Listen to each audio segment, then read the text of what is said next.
Elon Musk leading Doge, the Department of Government Efficiency, just exposed this black hole of funds where $4.7 trillion are completely untraceable. You know, I'm a firm believer in the fact that the government is not looking for fraud. They are the fraud. The government is the villain. Okay? How are you going to sit here and pretend that you're looking for fraud when you are the entity doing the most fraud? $4.7 trillion with a T. That is insane, especially when we have a government that is so deep in debt. So how this all happened is the government payments are supposed to be tracked. And there's pretty much a tracking field that they were supposed to utilize to say this is where the money is going. But up until now, up until Doge stepped in, this was an optional thing for people to select.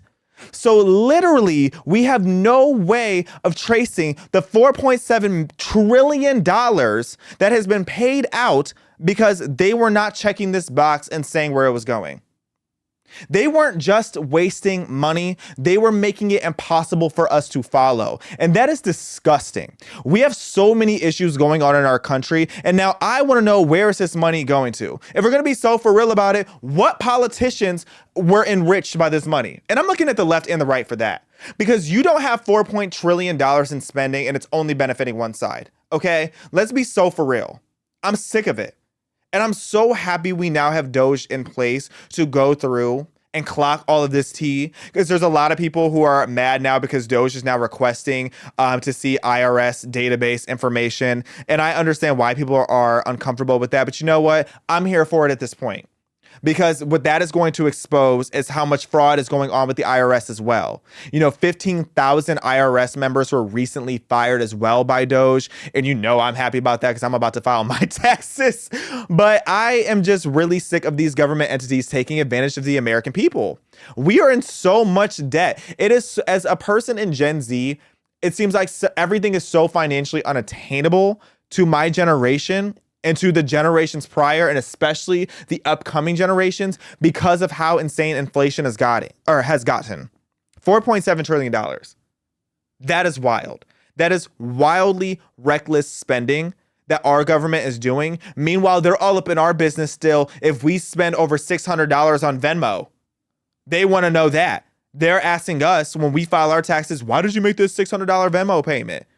It's like, okay, now I have to declare on my taxes that I had to send money to CJ Pearson because he got a section at the club and he wants me to split it.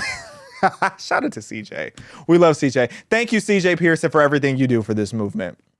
But, you know, a lot of people are shocked by this situation. I'm shocked by how large the amount is, but I'm not shocked that the fact that this was happening.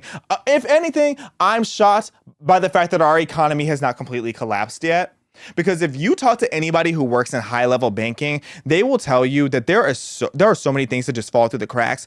Our banking technology, a lot of places can date their banking technology back to the 1980s.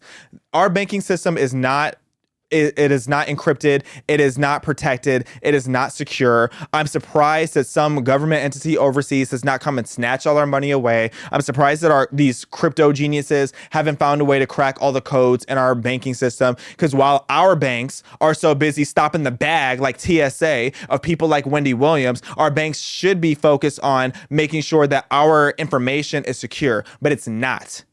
Okay, whether we're talking about the federal banks, the local banks, our banking system is corrupt, our government spending is corrupt, everything I feel like in our nation is corrupt. And if there's anything I'm grateful to Elon Musk for, it is leading the charge with Doge, because enough is enough.